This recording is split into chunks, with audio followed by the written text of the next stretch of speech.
Big boss ವೀಕ್ಷಕರು ಎಲ್ಲರೂ ನೋಡಿರೋ ಹಾಗೆ ಕಾವ್ಯ ಅವರು ಅಷ್ಟು ಟಾಸ್ಕ್‌ನಲ್ಲಿ ಇರ್ಬೋದು, ಯಾವುದ್ರಲ್ಲೂ ಹೆಚ್ಚು ಪರ್ಫಾರ್ಮೆನ್ಸ್ ಕೊಡಲಿಲ್ಲ, ಇನ್ವಾಲ್ವ್‌ಮೆಂಟ್ ಆಗಿರಲಿಲ್ಲ. ಆದರೆ ಗಿಲ್ಲಿ ಜೊತೆ ಗಿಲ್ಲಿ ಶ್ಯಾಡೋ ಆಗಿದ್ರು ಅನ್ನೋ ಕಾರಣಕ್ಕೆ ಇಷ್ಟುವರೆಗೂ ನಡ್ಕೊಂಡು ಬಂದರು ಅಂತ ಅನಿಸ್ತಿದ್ಯಾ? ಯಾಕಂದರೆ ಆ ಥರ ಒಪಿನಿಯನ್ ಬರ್ತಾ ಇದೆ. ನಿಮ್ಮ ಪ್ರಕಾರ ಏನು?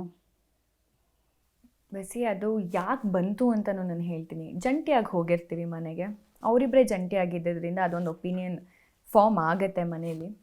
ಅದಾದಮೇಲೂ ಕೂಡ ಒಂದೊಂದು ವಿಷಯಗಳು ನಮಗೂ ಅನ್ನಿಸ್ತಾ ಇತ್ತು. ಗಿಲ್ಲಿ ಅಲ್ಲಿ ಮನೇಲಿ ಏನೇ ಆದ್ರೂ ಗಿಲ್ಲಿ ಯಾರ ಪರನೂ ಮಾತಾಡ್ತಿರ್ಲಿಲ್ಲ.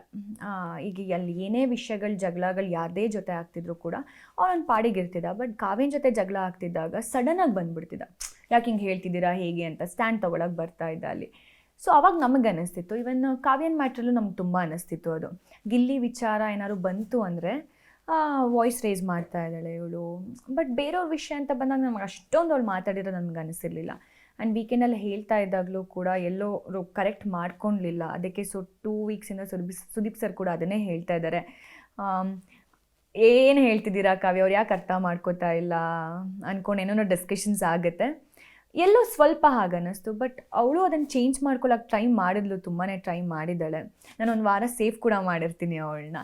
ಆ ಒಂದು ಚೇಂಜಸ್ ಕಾಣಿಸ್ತಾ ಇದೆ ಅಂದ್ಕೊಂಡು. ಬಟ್ ಅದು ಚೇಂಜ್ ಆಗುತ್ತೆ ಮತ್ತು ಹಾಗೆ ಆಗುತ್ತೆ, ಚೇಂಜ್ ಆಗುತ್ತೆ ಮತ್ತು ಹಾಗೆ ಆಗುತ್ತೆ.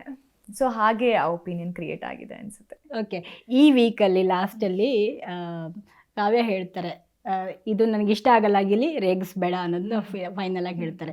ಇದನ್ನು ಮುಂಚೆನೇ ಹೇಳ್ಬೋದಾಗಿತ್ತಲ್ಲ, ಯಾಕೆ ಅವ್ರು ತಡ್ಕೊಂಡು ಬಂದರು? ಇಷ್ಟು ದಿನ ಅವರು ಅಂದರೆ ಬರ್ತಿರೋದು ಆಡಿಯನ್ಸಿಂದ ಬರ್ತಿರೋ ಇದನ್ನು ಅದಕ್ಕೆ ಆನ್ಸರೇಬಲ್ ಅಫ್ಕೋರ್ಸ್ ಅವರೇನೆ, ಕಾವ್ಯನೇ. ಆದರೂ ನಿಮ್ಮನ್ನು ಕೇಳಿದೆ, ಒಪಿನಿಯನ್ ಕೇಳ್ತೀನಿ. ಯಾಕಂದರೆ ಅವ್ರು ಮುಂಚೆನೇ ಅದನ್ನ ಹೇಳ್ಬೋದಾಗಿತ್ತು. ಯಾಕೆ ಫಿನಾಲೆವರೆಗೂ ಬಂದು ಗಿಲ್ಲಿ ಜೊತೆಯಾಗಿ ಬಂದು, ಗಿಲ್ಲಿಗೆ ಫ್ಯಾನ್ಸ್ ಇದ್ದಾರೆ, ಗಿಲ್ಲಿ ಜೊತೆ ನಿಂತರೆ ನನಗೂ ಆ ಒಪಿನಿಯನ್ನು ಇಲ್ಲಿ ನಿಲ್ಲೋದಕ್ಕೆ ಸಾಧ್ಯ ಆಗ್ಬೋದು ಅಂತ ಹೇಳಿ ಕಾವ್ಯ ಅವರ ಒಪಿನಿಯನ್ ಬದಲಾಯ್ತಾ ಅಂಥೇಳಿ.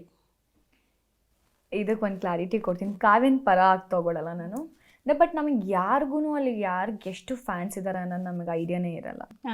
ಎಕ್ಸಾಕ್ಟ್ಲಿ ಏನು ನಡೀತಿದೆ ಆಚೆ ಕಡೆಗೆ, ಯಾರಿಗೆ ಎಷ್ಟು ಫ್ಯಾನ್. ಬಟ್ ಕಾವ್ಯಗೆ ಅಲ್ಲಿ ಮನೆಗೆ ಬಂದಾಗ ನೀನು ಹೆಂಗಿದೆಯೋ ಅದೇ ಥರ ನಡ್ಕೊಂಡು ಹೋಗು, ನಿಮ್ಮ ಅದು ನಿಮ್ಗೆ ಗೊತ್ತು, ಅವರು ಆಚೆ ಕಳಿಸಿರ್ತಾರೆ ವೈಯಕ್ತಿಕ ಹೊರಗಡೆ ಡಿಸ್ಕಷನ್ ಆಗಿದ್ದನ್ನು ಕೂಡ.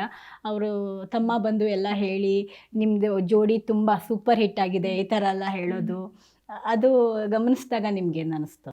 ನಮಗೆ ಫುಲ್ ವೀಟಿ ತೋರಿಸಲ್ಲ, ಒಂದು ಸ್ವಲ್ಪ ಒನ್ ಮಿನಿಟ್ ವೀಟಿ ಏನೋ ತೋರಿಸಿದಾಗ ನಮಗೂ ಕನ್ಫ್ಯೂಸ್ ಆಗುತ್ತೆ. ಅಮ್ಮ ಮತ್ತು ಅವ್ರ ತಮ್ಮ ಯಾಕೆ ಹಿಂಗೆ ಹೇಳ್ತಾರೆ, ಅಣ್ಣ ಅಂತ ಕರಿಬೇಡ, ರಾಖಿ ಕಟ್ತೀನಿ ಅಂತ ಹೇಳಬೇಡ, ಗಿಲ್ಲಿನ ಯಾಕೆ ನಾಮಿನೇಟ್ ಮಾಡಿದೆ ಅಂತೆಲ್ಲ ಹೇಳಿದಾಗ ಯಾವ ಕಾಂಟೆಕ್ಸ್ಟಲ್ಲಿ ಇದನ್ನು ಹೇಳಿದ್ರು. ಅದು ಆ ಎಪಿಸೋಡ್ ಆದಮೇಲೆ ನಾನು ರಘುವಣ್ಣ ಮಾತಾಡಿದ್ದಾಗಿರಲಿ, ನಾನು ಸ್ಪಂದು ಮಾತಾಡಿದ್ದಾಗಿರಲಿ, ಇದೆಲ್ಲ ತುಂಬ ಮಾತಾಡಿದ್ದೀವಿ. ಯಾಕೆ ಹೇಳಿದ್ರು, ಏನು ರೀಸನ್ ಇರ್ಬೋದು? ಇಲ್ಲ ಪಾಪ ಅವ್ರಿಗೆ ತುಂಬ ಹೇಳೋಕ್ಕಾಗ್ದಲ್ಲೇ ಏನೋ ಶಾರ್ಟ್ ಆ್ಯಂಡ್ ಸ್ವೀಟಾಗಿ ಏನೋ ಹೇಳಿದಾರ ಅಂತಲೂ ನಮ್ಗೆ ಅನ್ನಿಸ್ತಾ ಇತ್ತು. ಬಟ್ ಪಾಪ ಅವಳಿಗೂ ಗೊತ್ತಿಲ್ಲ ಯಾಕೆ ಹಂಗೆ ಹೇಳಿದ್ರು ಅಂದ್ಕೊಂಡು. ನಾನು ಅವಳಿಗೆ ಕೇಳಿದೆ ಯಾಕಿರ್ಬೋದು, ಏನಕ್ಕಿರ್ಬೋದು ಅಂತ ಕೇಳಿದಾಗಲೂ ಅವಳು ಹೇಳಿಲ್ಲ. ಬಟ್ ಎಷ್ಟೊಂದು ಸಲ ಅವಳಿಗೆ ತಪ್ಪು ಅಂದಾಗ ಗಿಲ್ಲಿ ವಿಷಯದಲ್ಲಿ ಅವಳು ನಾಮಿನೇಟ್ ಮಾಡಿರೋದಾಗಿರಲಿ, ನಾಮಿನೇಟ್ ಮಾಡಿದ್ದಾಳೆ ಅವಳೆಲ್ಲೋ ಇವಾಗ ಎಷ್ಟು ಅವಳು ಇಲ್ಲ ನೀನು ಮಾತಾಡಬೇಡ ಗಿಲ್ಲಿ ಅಂತ ಎಷ್ಟು ಸ್ಟ್ರಾಂಗಾಗಿ ಹೇಳ್ತಿದ್ದಾಳೆ. ಅದು ಮುಂಚೆನೇ ಹೇಳಿದರೆ ಅವಳಿಗೆ ಅದೊಂದು ಸ್ವಲ್ಪ ಪ್ಲಸ್ ಆಗ್ತಿತ್ತೇನೋ. ಅವಳು ಅದು ಮುಂಚೆನೇ ಮಾಡಬೇಕಿತ್ತು. ಬಟ್ ಅದೇನೋ ಈ 2 ವೀಕ್ಸಿಂದ ಅದು ನಡೀತಾ ಇದೆ. ಅದಾದ್ರೂ ಕೂಡ ಗಿಲ್ಲಿ ಮತ್ತೆ ಕಾವು ಕಾವು ಕಾವು ಅಂತ ಮಾತಾಡ್ತಾನೆ ಇರ್ತಾರೆ. ಸುದೀಪ್ ಸರ್ ಹೇಳಿದ್ರಲ್ಲ, ಅವ್ರ ಆಟಕ್ಕೆ ನೀವೆಲ್ಲೋ ಎಫೆಕ್ಟ್ ಆಗ್ತಿರ್ಬೋದು, ನಿಮ್ಮಿಂದ ಎಫೆಕ್ಟ್ ಆಗ್ತಿರ್ಬೋದು ಅಂತ ಹೇಳಿದಾಗಲೂ ಗಿಲ್ಲಿನೂ ಸ್ವಲ್ಪ ಅದನ್ನು ಅರ್ಥ ಮಾಡ್ಕೊಳ್ಬೇಕಿತ್ತು. ಆ ಸ್ಪೇಸ್ ಕಾವ್ಯಂಗೂ ಕೊಡಬೇಕಿತ್ತು ಅನಿಸುತ್ತೆ.